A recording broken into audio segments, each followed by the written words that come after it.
Hello, and welcome back to the Local Writers Read June event, Dramatic Entrances.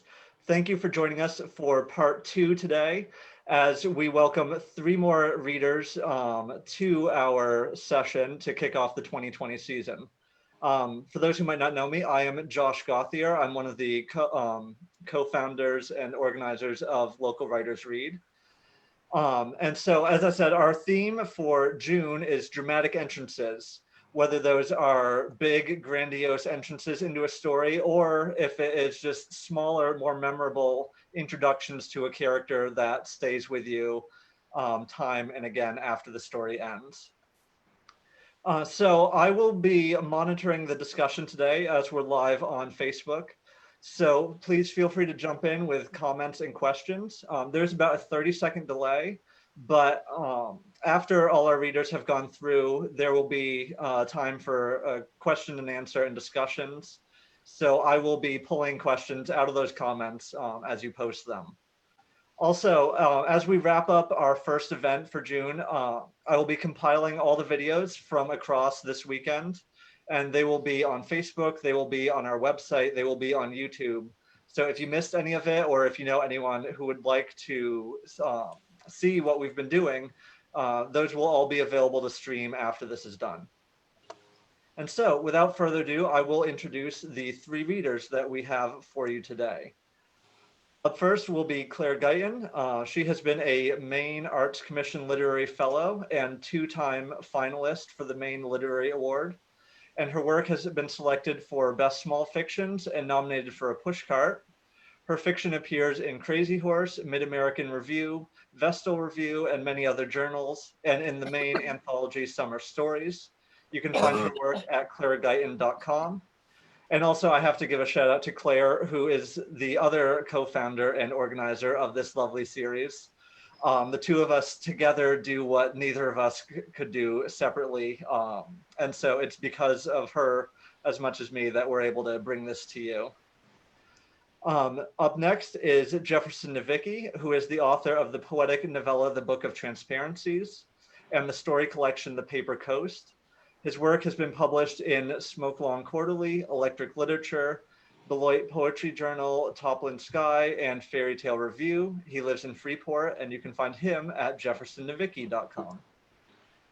And third, we have Lisa Mayer, who performs all over the world as a Yiddish singer and klezmer violinist, and shares her bite-sized memoirs and readings throughout New England. Her credits include the Huffington Post, the National Jewish Forward, PBS, and NPR. She's from New York City, but now lives in Auburn near lakes, mountains, moose, and Starbucks. And she started Auburn's mainly Jewish storytelling festival. And Lisa and Jefferson are both series regulars, so it is a delight to have them back with us today. And so without further ado, I will introduce Claire and we'll get right into these readings. Thank you, Josh. I typically read micro and flash fiction for this series, but tonight I'm going to read a short story from a linked collection I finished almost a year ago, and I'm still polishing. This story is unpublished, and it's called What's a Little Water? The ceiling to floor curtains open, and there she is. Pammy's mother is strapped to a chair, suspended from the iron swing arm that sticks out straight from the cement wall. She dangles dead center over a deep pool filled with water so blue it has to be dyed. My God, so high up. Her mother is too far away to see clearly or hear at all, but a camera and microphone are affixed to something up there to catch her image and voice. So Pammy stares at the giant screen just a few feet away.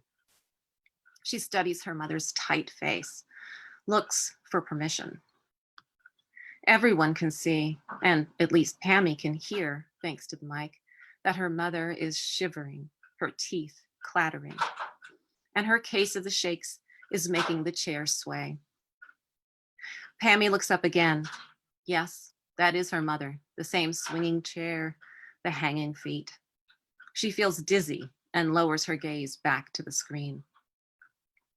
Please, her mother says, and the soft chatter of the studio audience hushes.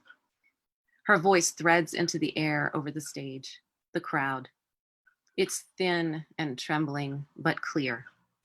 Please, honey, don't do it. Pammy can't turn away, but she can't look at that face either. The rest of the image is no better. Her mother's bloodless knuckles line the sides of the seat that stick out just an inch or so beyond her wasted broomstick thighs. And now her death-rattled breaths grow louder. Hear me, Pammy girl? Don't do it.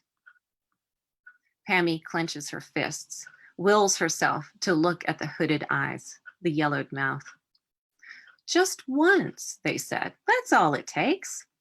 Don't you want to help your own mother? The audience, buzzing again, a mass of bobbing heads and shifting color, begins to chant, water, water. And now a woman hustles onto the stage, the center of a moving cloud of puffy pastel knits, white hair piled into a grandma bun, stout legs bottoming out to thick rubber-soled shoes. She makes a beeline for Pammy, then takes her stiff hand, hovering at her shoulder. Pastel grandma's palms are warm and soft as dinner rolls. At a time like this, she says into her lapel mic, so the studio and television audience can hear every word, a mother needs her daughter to be strong enough for both of them. She strokes Pammy's hand while she bumps the back of a foot with her own and lightly pulls at the hand, neatly turning both of them a few degrees for a better camera angle. What's a little water to a woman who has weathered chemo? Pammy blinks at the spectacles, the hair bun. She shivers like her mother. A man emerges from backstage and strides toward them. Did you say, what's a little water? He's about the age and, if she remembers right, the height of her father.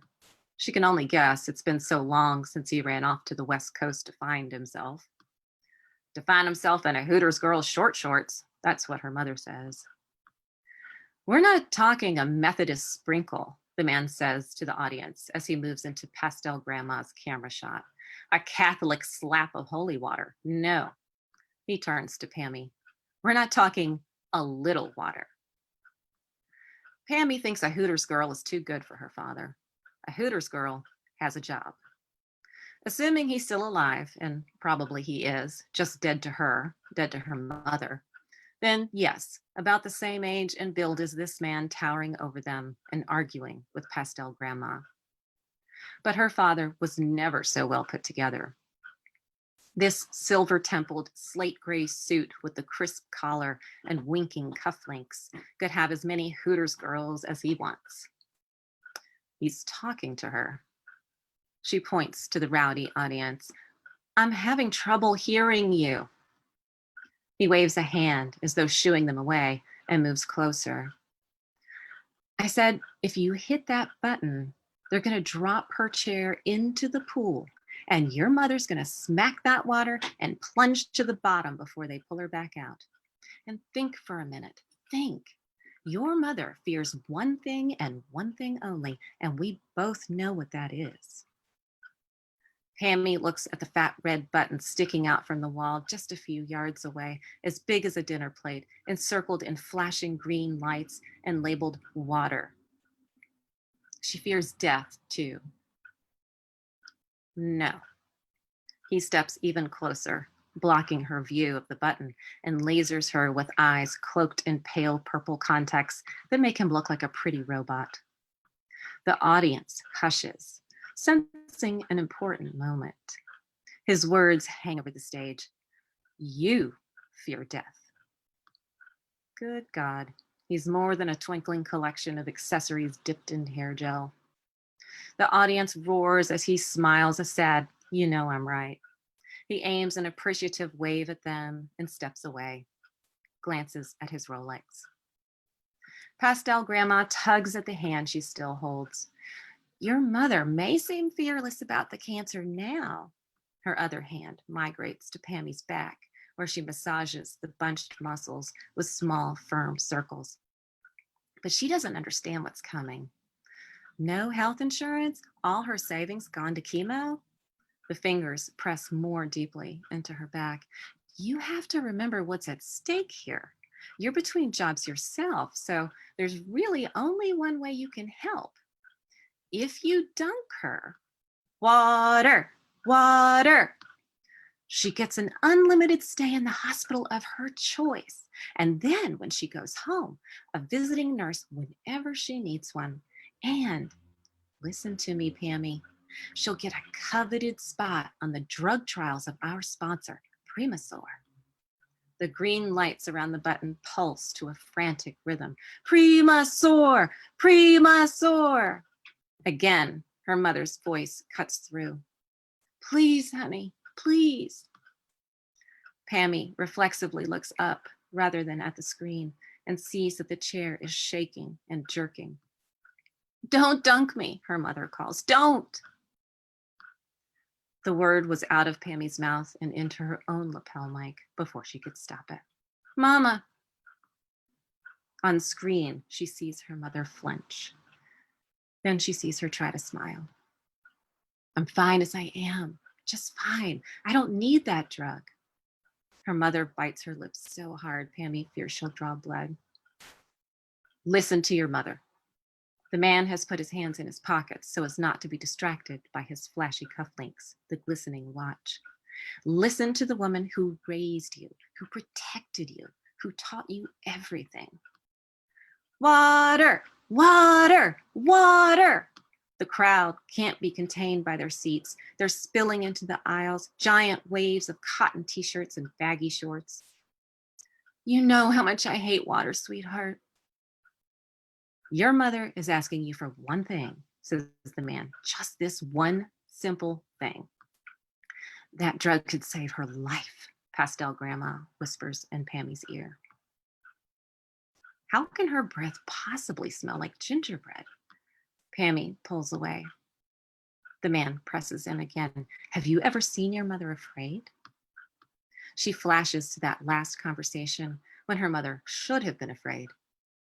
They say it's cancer, metasta whatever, all over. She'd pointed at her chest, her armpits, her belly. I'll do my best. Look at her. He yanks his hands out of his pockets to clap them in front of Pammy's face, making her jump. Focus! He points at her mother on the screen. Look at that face. She's afraid. She's afraid of you. They say Primasor is phenomenal. They say it's going to make cancer a bad dream, Grandma purrs, sidling up to her again.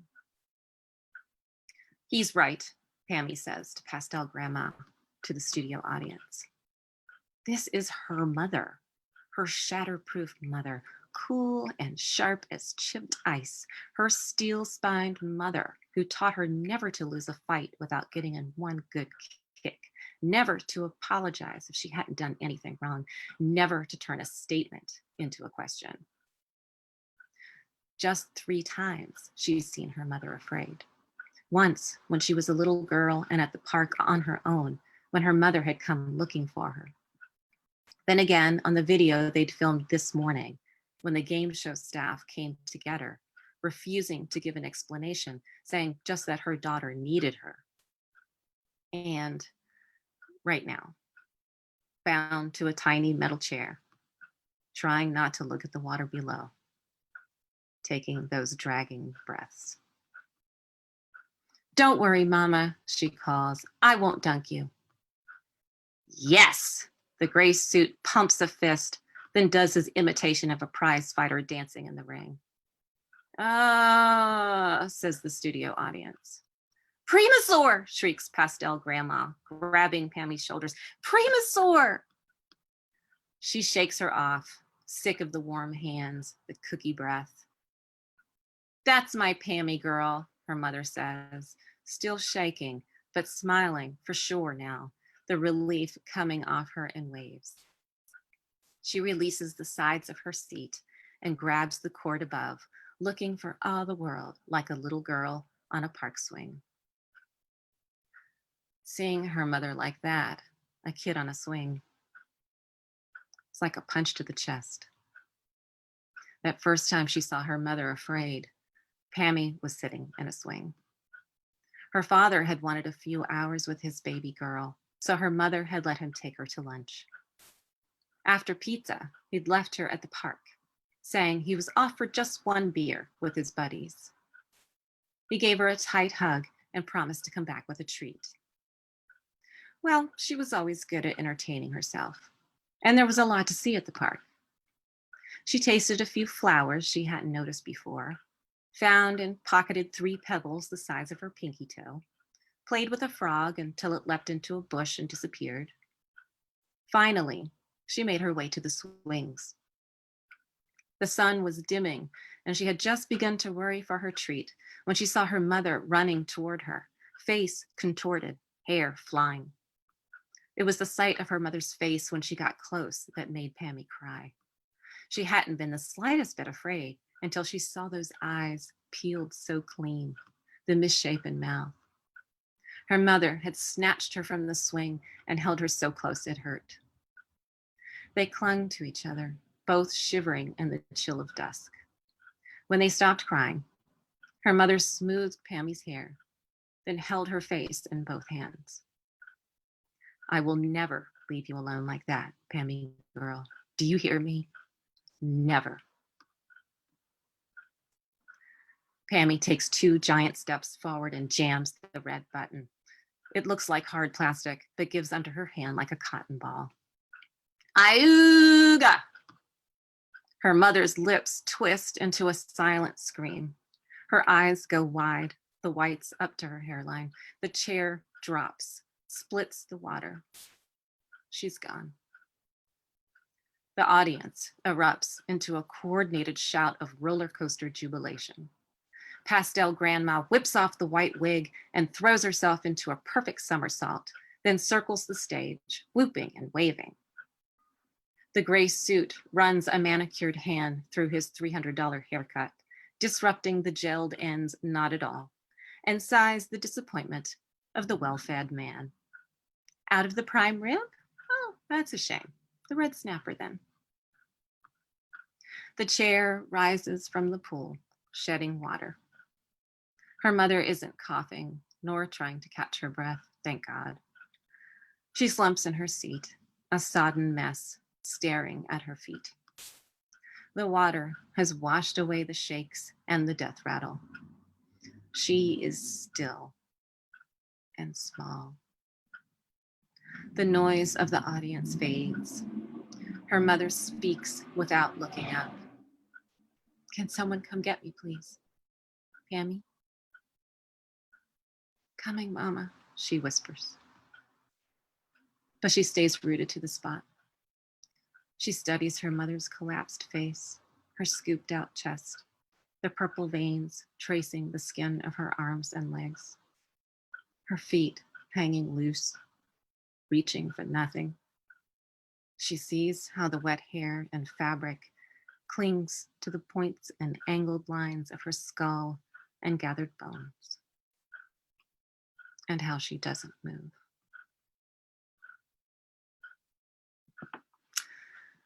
Thank you for listening. And now Jefferson has some poems for us. Great, thank you. Thank you, Claire. Talk about a dramatic entrance. That's quite a dramatic story. Thank you. It's such a pleasure to be reading again with Local Writers Read and to hear Claire and Lisa. I'm going to read 4 poems, starting more along the ends of kind of like fiction or persona poems, and then moving more towards like my own personal life, varying degrees of dramatic entrances. I've always been a fan of science fiction, but I've never been able to write a good science fiction short story, or even better yet, a novel. I don't know why, but I just have never been able to do it. But for this poem, I figured I would just jam a novel into a poem and then kind of hope for the best. So as I read this poem, there was a whole novel that had been kind of planned out in my mind, which you can imagine the intricate complexities of this novel that will never be written, or you can just listen to it as a poem. It's called Mid-American Science Fiction Novel. War is a time to flee, so I gave in to my desire to be as disappointing as possible. Seized by this song, I took a hallway headed for the stars, but I saw an earth baby at my feet barking, "Don't leave me here, Mama." If you are my son, you've done a very good job disguising yourself. But still, how could I do anything but discontinue? You took me by surprise. My poems about babies always disappoint me because their tragedies echo mine. I feel the need for a good baseline, something I can dance to. Let's go back to Ohio, if it's still there. When we arrive, you'll see my legs hanging in the high school trophy case. Don't worry, my boy, we can use them as wings to finally get us some air. For those of you keeping track at home, the dramatic entrance was the Earth Baby. I don't know what an Earth Baby is, but it sounded good when I came up with it. So from one thing that I've always wanted to do to another, from science fiction to being a nun, although that's what the poem is. Actually, what I had always wanted to be, well, sort of, was a monk, or at least I had this kind of obligatory over-romanticization in my early 20s, reading Thomas Merton and imagining living in some monastery in rural Kentucky where I only read and write. But I got over that. But I did end up kind of creating this poem from it. The title is Why I Became a Nun, and it's kind of taken from this novel by Cesar Era called How I Became a Nun. He's an Argentine writer that I really love. So, Why I Became a Nun. Without a single planet in my inner quadrant, I had to do something. So when I showed a talent for nothing, my parents shuttled me off to the convent, where I studied hard, ate beef, took my driver's test in a big American-made car, and readied myself for the road. Faith leaves an acrid smell in the nostrils, the tail end of a flame just snuffed. I learned to burn at a low heat. God called me a pussy, tried to toughen me up, but I knew the power of weakness. The sun rose too early. I scrubbed the back of my eyeballs like dirty bathroom tiles. Other supplicants came to me because my suffering was athletic and no one could shoot the long ball like I could.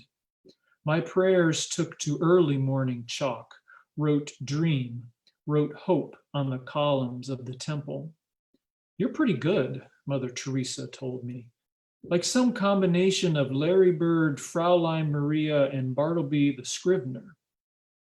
Except she said scribbler. So I spent my life writing out these lines in a near illegible script that no one will read anyway, except maybe God. So my day job is an archivist, which some of you I'm sure know what that is, and some of you probably are like, what is that? I've heard of that. I don't really know what it is. So it's basically, it's like a librarian, but rather than working with books, you work with like letters and diaries and old maps and that kind of stuff. And it's a pretty magical job, really. There's a lot of stuff that I feel really grateful to do. And it's also kind of weird because you spend all day kind of dealing with ghosts, people who feel very alive to you, but are actually dead. And sometimes that can feel very weird. And that's something that I feel acutely often in my job, but I don't really talk about it very much. So this is a poem about that experience. And it has an epigraph from Kate Barnes, who was the first poet laureate of Maine, and her papers were the papers I was processing when I was thinking about this stuff. So it's called Archivist Job Description. This is the epigraph. I dreamt I found the way to draw deer in branches, the woods. I was so happy. I felt I had really solved something. What you had to do was draw the deer inside separate eggs, egg shapes, and then to fill in the spaces between with leaves. I have no idea what that meant, but I loved it, so I wanted to use it as an epigraph. So archivist job description. Some days I describe my job as a puller out of boxes, a putter back of boxes, a deluxe paper sorter, a human filing robot, a professional staple remover. But the mundane picks its head up when I process the poet's papers, whole bins full of pictures thrown in like life's bathtub dumped. A photo of the poet at 3 years old, black and white, charging the camera, her power already present across her brow. The poet at her wedding with a shy smile. Her husband young and broody, not yet the man who will slam her face to the floor. They are happy together, tender and nervous. The poet's mother behind them laughs and tosses rice. The poet naked astride a horse as they cross a river, nothing but concentrated joy, bas-reliefed on her face. The poet surrounded by her babies in a California desert kitchen, the precious creatures who will keep her from writing for over 20 years. The poet back east and alone in her 60s on her porch with her dog, accruing accolades after a return to writing.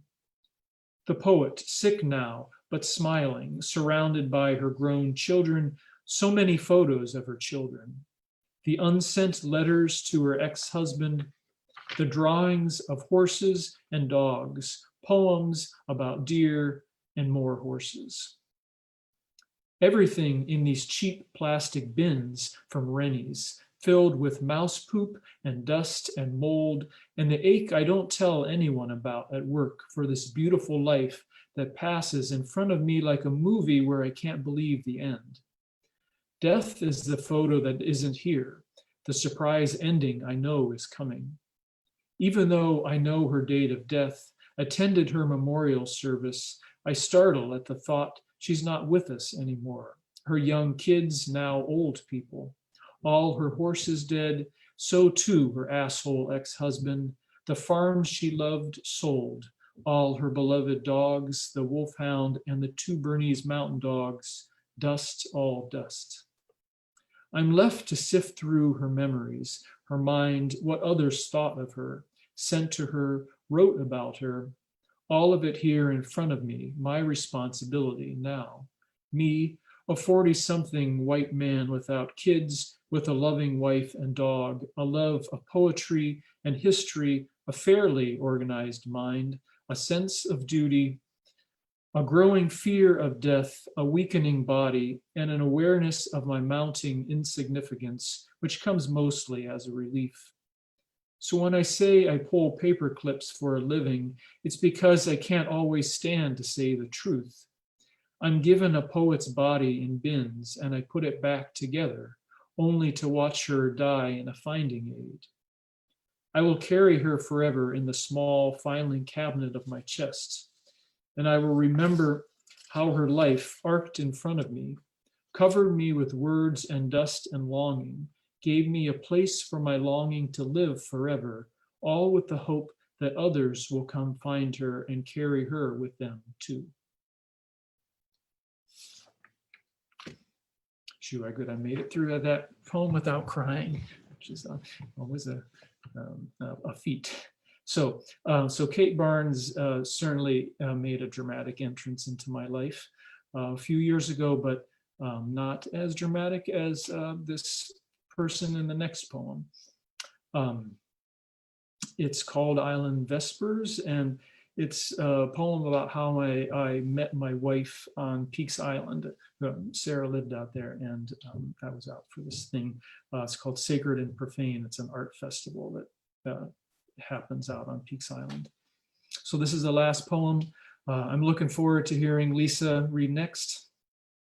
And thank you all for listening. So Island Vespers. I almost didn't go to the party late October at the summer house, still open but drafty. Fire roaring and full of people I didn't know. I entered into the kitchen. The host handed me a slice of giant hot dog and pointed over there to where the beer was. Homemade mustard and tangy coleslaw on plates so thin I felt my pulse through paper. I sat in the back, happy to rest after a rainy day of walking, but soon found myself talking about iliac crests with the woman I'd known for a week or two, who I'd shared a cutting board with, carrots as big as arms and an 8-foot-long sausage cut up small for soup to feed the festival.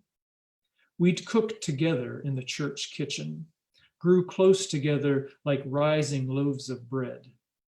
I'd seen her earlier that day, rain awash through birch trees, drew out a damp dread, burnt off by our talk of math and sweat and what had yet to be said. I took the late boat back to the mainland, talked to a few friends in the harsh halogen glow of the ferry's belly as the ocean rolled out the bay and city lights rose up as if kneeling. Night could not keep anything back, played its song over and over against lamplight bouncing off water. Thank you, everyone.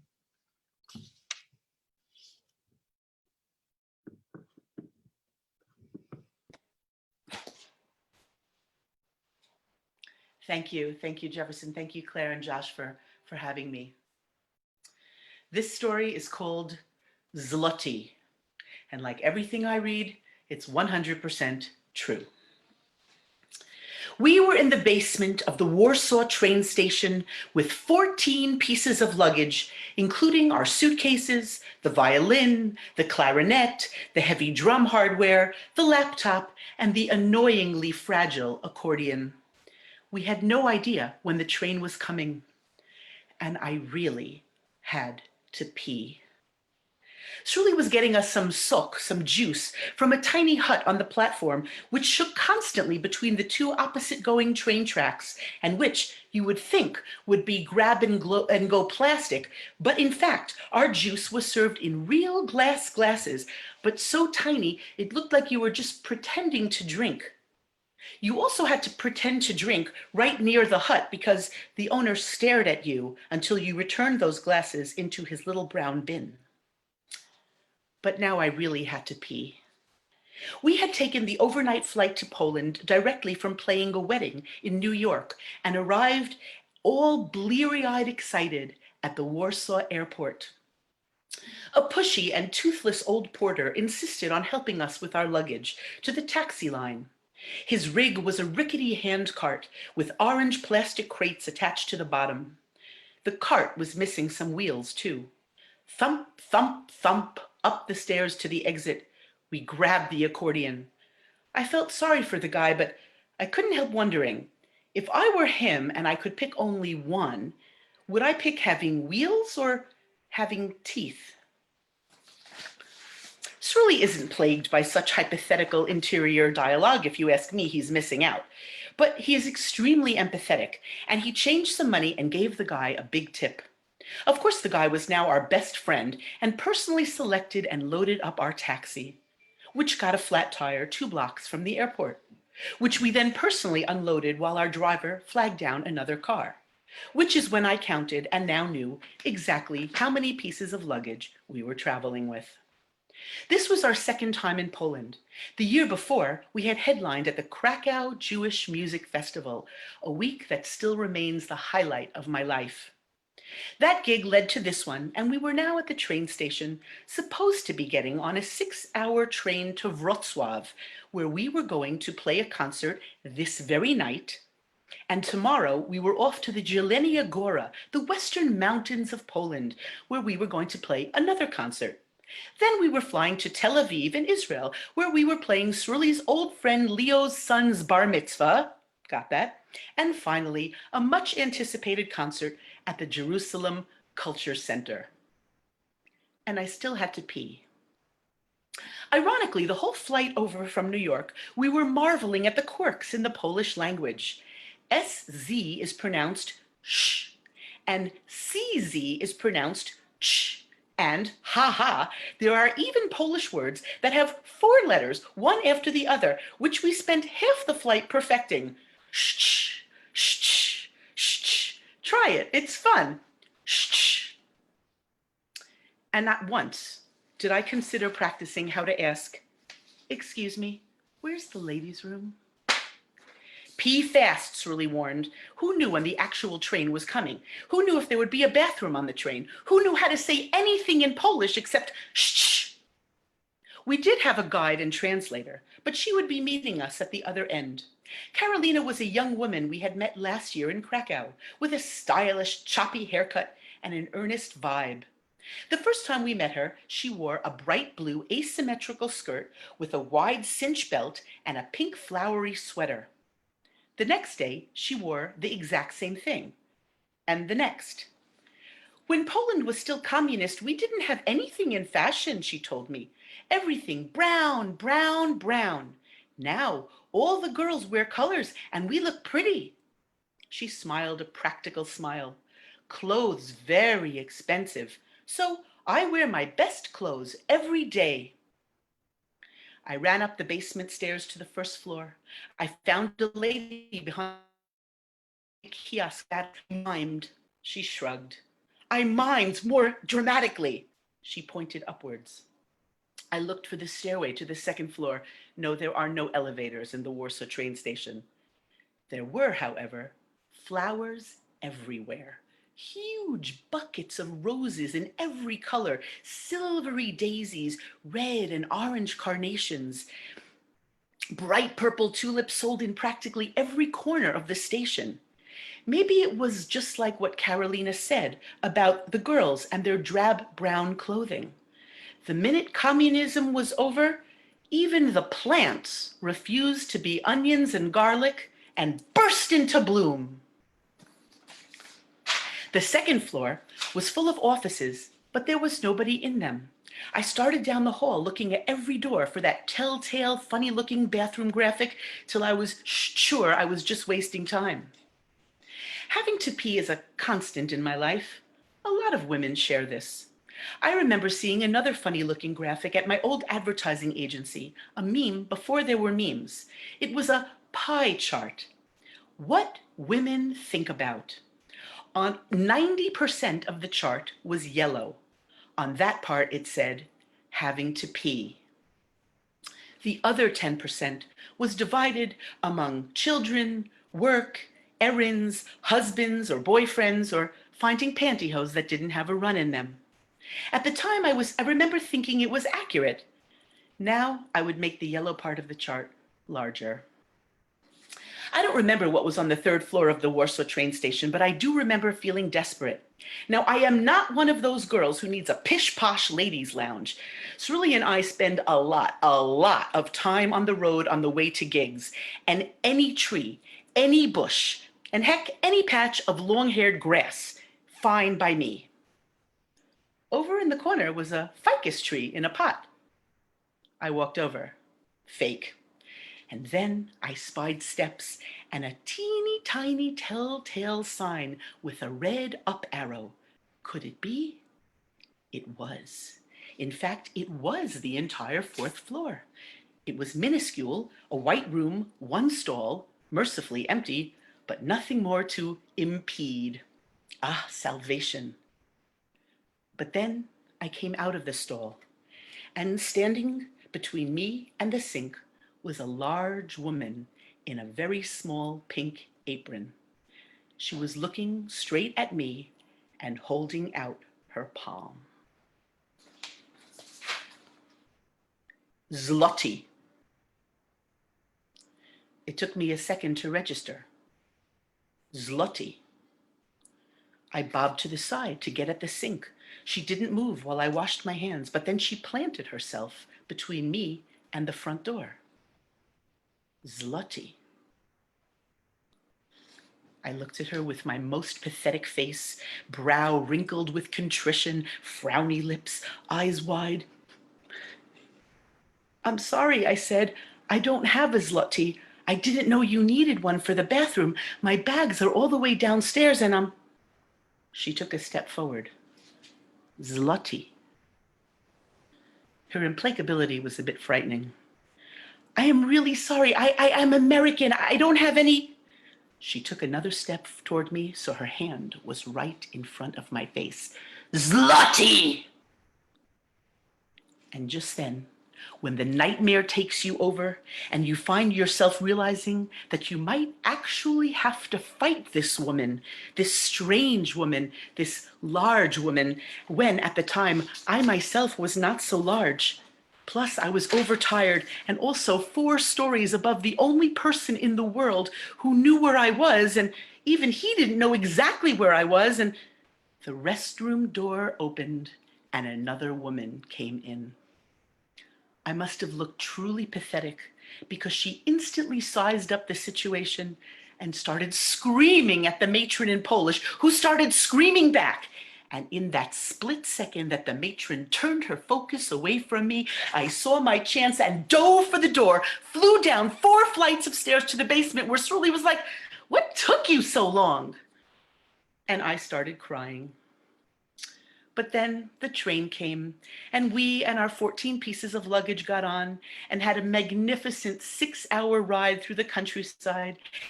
And Carolina was there to meet us and hurry us to our hotel rooms to shower and change quickly. And my TV played German porn on every channel, which was a little creepy, but hey, I learned a few things.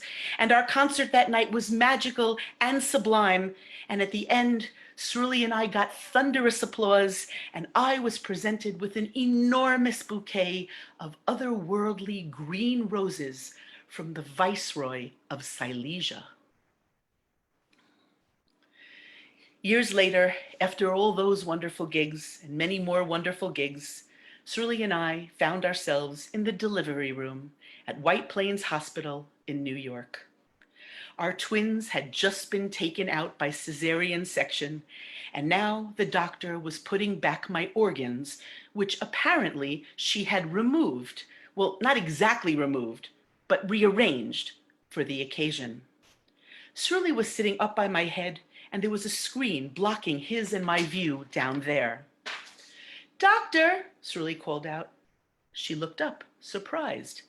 I could just see her wrinkled forehead over her mask and glasses.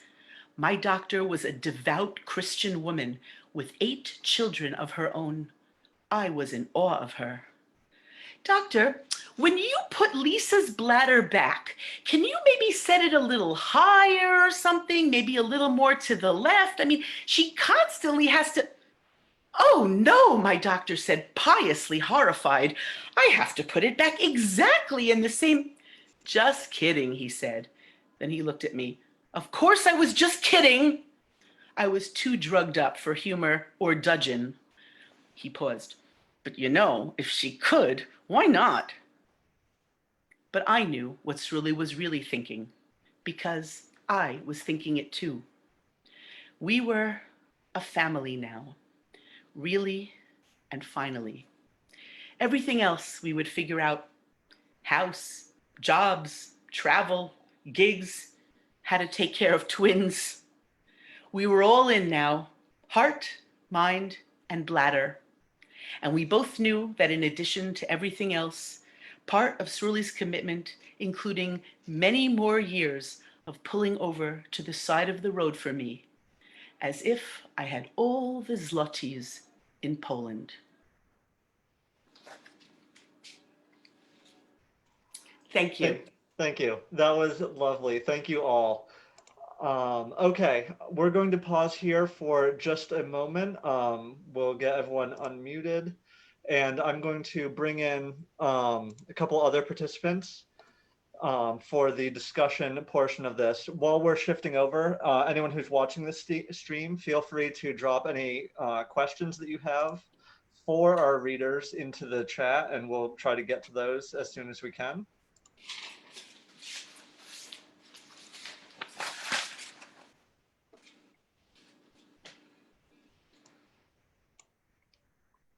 discussion portion of this. While we're shifting over, anyone who's watching this stream, feel free to drop any questions that you can chat, and we'll try to get to those as soon as we can.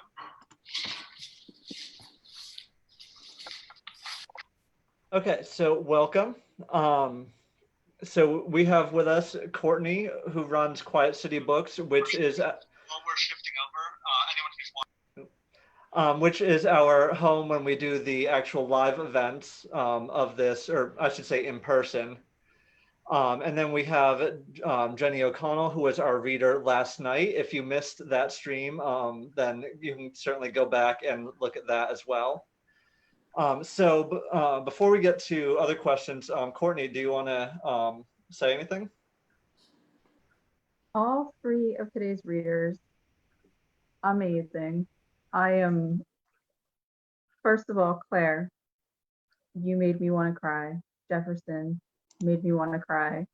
Lisa, you made me almost have to go to the bathroom from laughing. I can always relate to having to go pee all the time.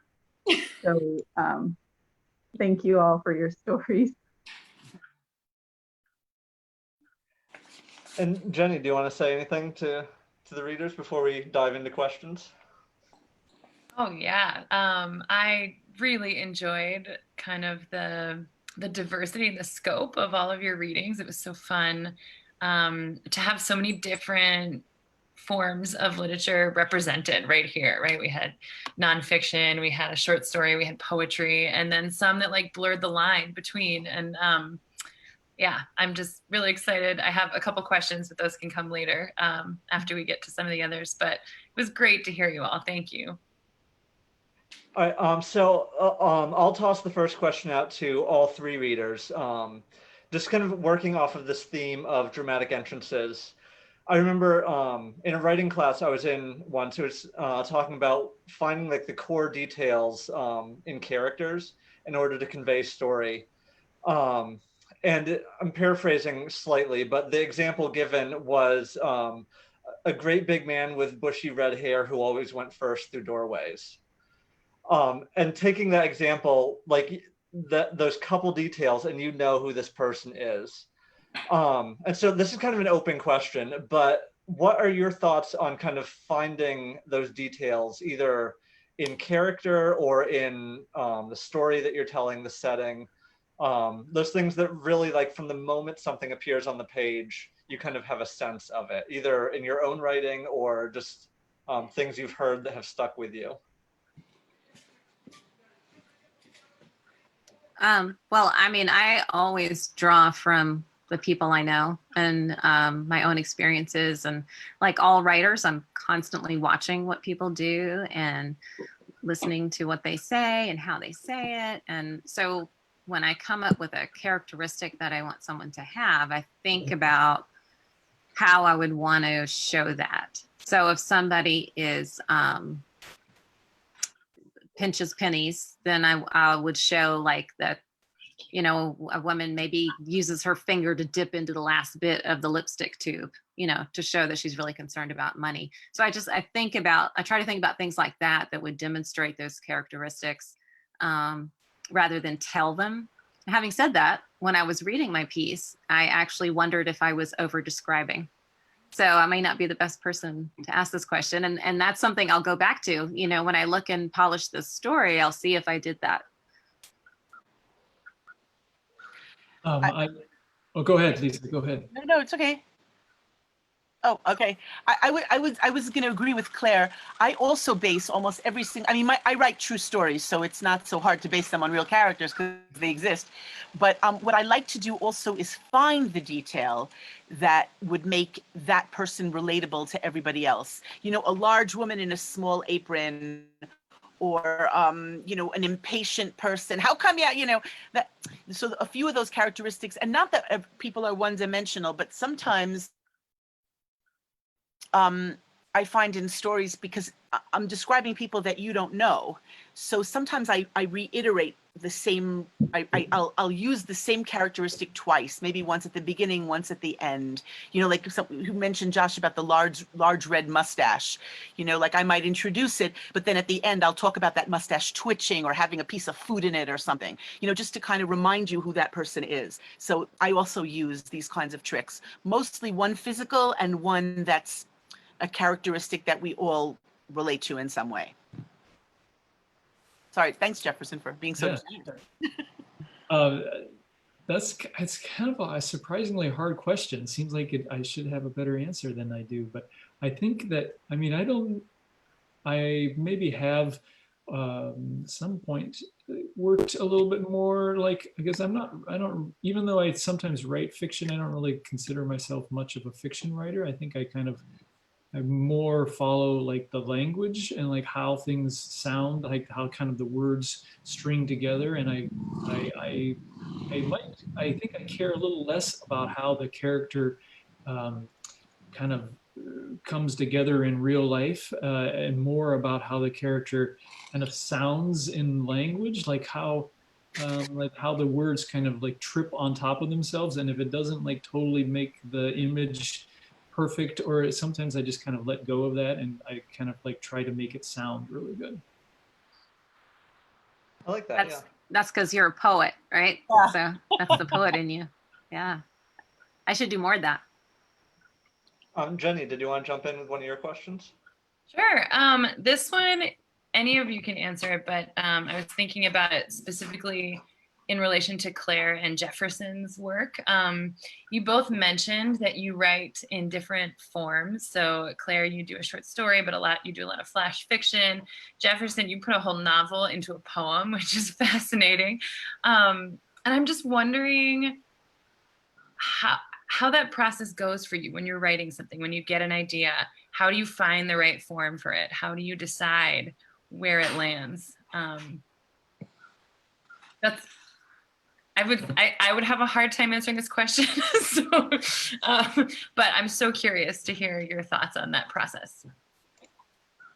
I can go first on that. I mean, I think that it's not a very satisfying answer, but it's just kind of like a little voice in my head tells me like, let's try, try this as a poem or something. And like, it's not a particularly like well thought out thing. I mean, sometimes I think the more I try to think something out, the less successful I am with it. Like if I really try to think of something that could go into a short story, or like if I try to switch forms, sometimes then it doesn't go usually very well. So I think the only answer they really can come up with is just kind of like initial gut feeling,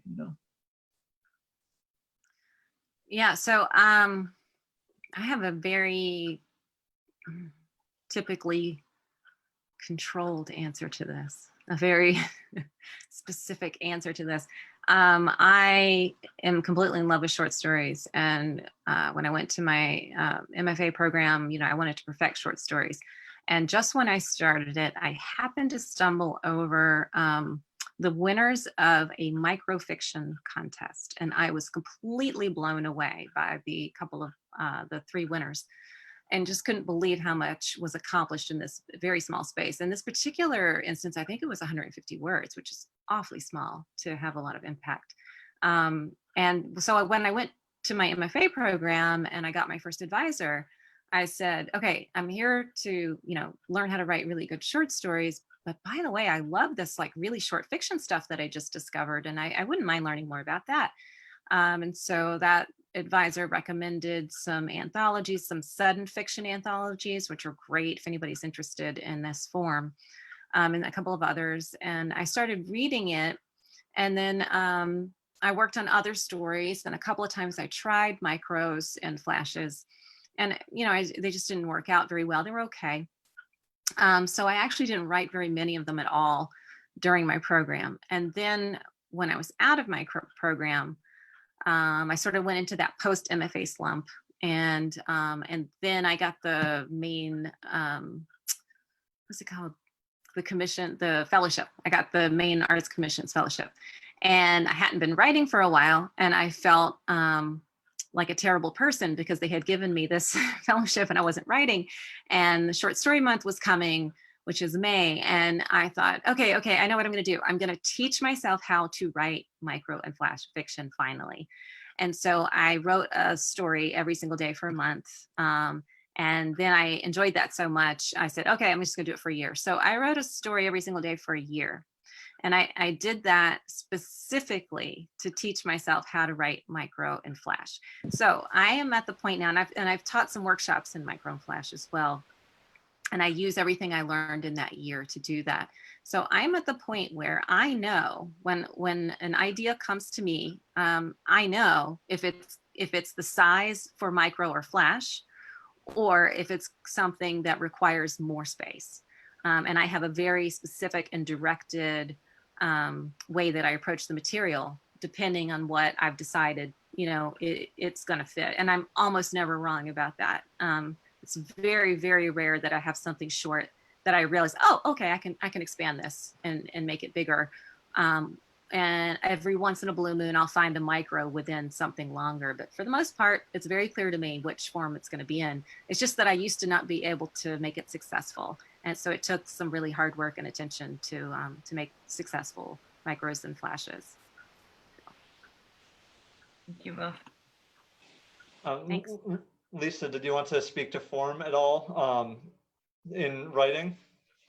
Well, I don't only write memoir, but I've been also writing songs, actually, which are but not like your regular kind of songs. I'll write my husband's the rabbi, so very often I have to write a good English translation for a prayer so that we can all sing, and it doesn't have too many words like blessed, blessed, blessed. It's a little challenging that way. But lately I've been writing a whole slew of biblical ballads with my son, the musician. Oh, he's such a good musician. But anyway, so we're writing this, and that's actually been really fun for me because it's a story that we all know. Most of us know a lot of the Bible stories, but you have to do it in a more interesting way. So, I mean, I'm not so sure if the Bible stories were really real. Don't tell my husband I said that, but I mean, it's more like telling a story in a very short amount of time and rhyming it without making it kiddie. So that's, I don't know if this speaks at all to your question, but that's been my little challenge lately. And it's been really great. It's been really fun. I've been performing, I mean, until this stupid virus happened. And I think that's been the fun challenge of me, to make them poetic, not kiddie, and somehow still powerful, about a story that 1,000 times, that you've heard 1,000 times. Thank you. Yeah. So we have time for, I think, like 2 more questions, and then we'll wrap this up. Courtney, did you want to ask anything of the readers? I do want to ask Claire a question. You mentioned that you finished a collection of short stories, and I wanted to know if you have any plans or updates about publishing. So I have a linked collection of 10 stories. I had another collection. I had sort of put together a lot of the published stories and some unpublished ones, and I shopped that around, and had a couple of agents that were interested in it. And then they said that they didn't think it was cohesive enough, and I should work on it to make it more cohesive. And one of the agents said, I particularly like the 3 linked stories you had in there, which were really long stories. And wow, what if you wrote a few more of those? That would help you with the cohesion problem. So I wound up adapting 3 stories that were already in it to fit that world. And then I wrote 4 new ones. So that now I have a fully linked 10-story collection. And I finished that at the end of July. And then my life kind of blew up. I had a whole bunch of personal challenges at the end of the year last year. And so I didn't really look at the book again for a while. I did pitch it as well as I could in September. I didn't really get any bites, but I just haven't been able to give it more attention than that. Oh, I skipped the part that I did send that 10 story collection to the agent who was interested, who gave me that suggestion. And she wrote me back this really lovely letter that said, "Oh, this is wonderful. I just really like what you've done here, but I just can't imagine who I would sell it to. I'm just not the right agent for it. So good luck, and I look forward to seeing it on the shelves." So that was a disappointment. And then my life blew up. So I'm gonna go back to that now. Things are only sort of like getting back to normal for me now. In fact, they were getting back to normal when the pandemic hit. So now I'm gonna get back to those, polish them, and I'm just gonna try to shop it, and we'll see what happens. And I'll get back to you, Courtney. Thank you so Okay. much for the question. Yeah, I've always loved your stories that you've read because they're always so unexpected and unusual, and they just they come from a place that just seems so raw, and I just I look forward to it, to reading your collection when it is published. So definitely let me know, and I'm happy to sell it at the store, and I'm going to read it as soon as I can. Thank you so much. You are so sweet. Thank you. Okay, and for one last question, I want to adapt one that we actually got last night as well. Because as we're seeing first the pandemic and then the Black Lives Matter protests, just 2020 has been a complicated year. And so for part one, how do you feel that has kind of impacted your writing?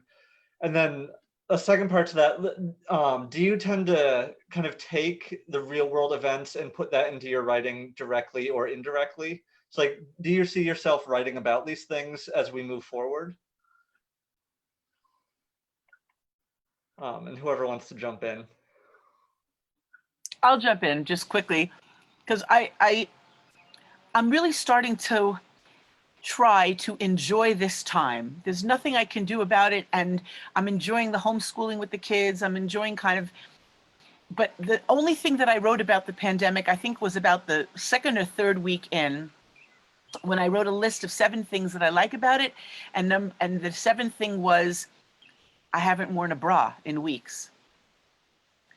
And that got so many likes on Facebook, I have not been able to top it. So I stopped there.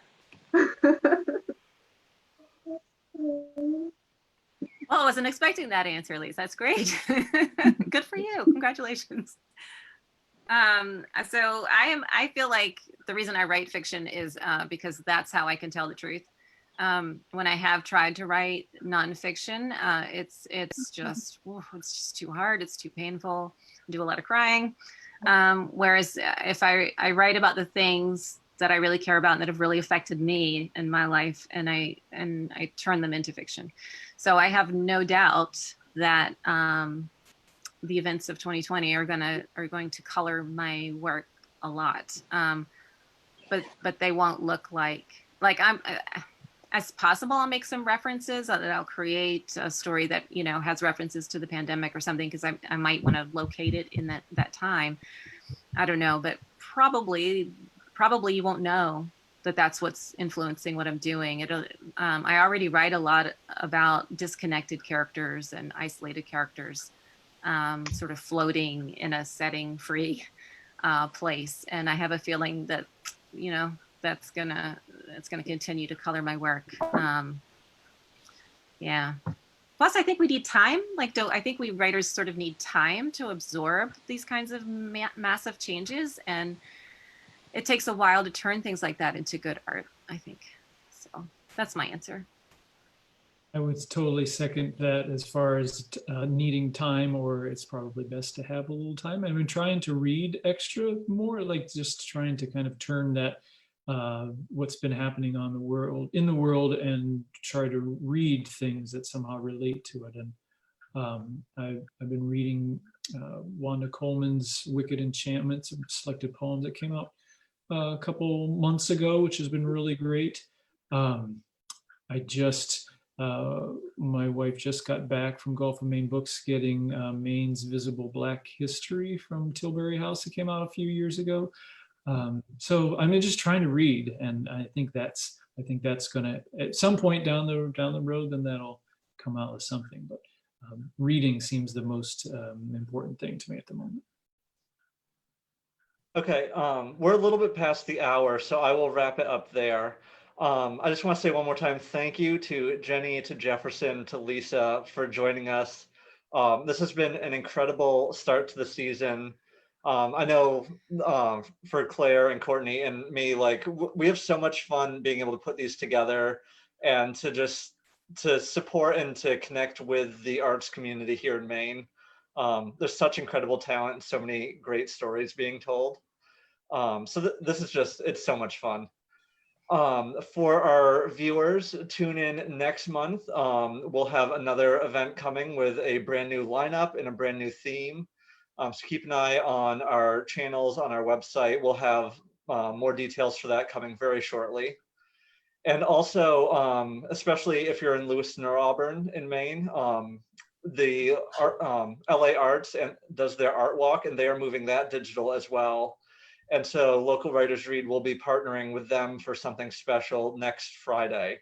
So keep an eye out for that as well. And like I said, all of these videos will be available after the event ends. So stay tuned, send us a message. We'd love to hear from you. And thank you for joining us this weekend.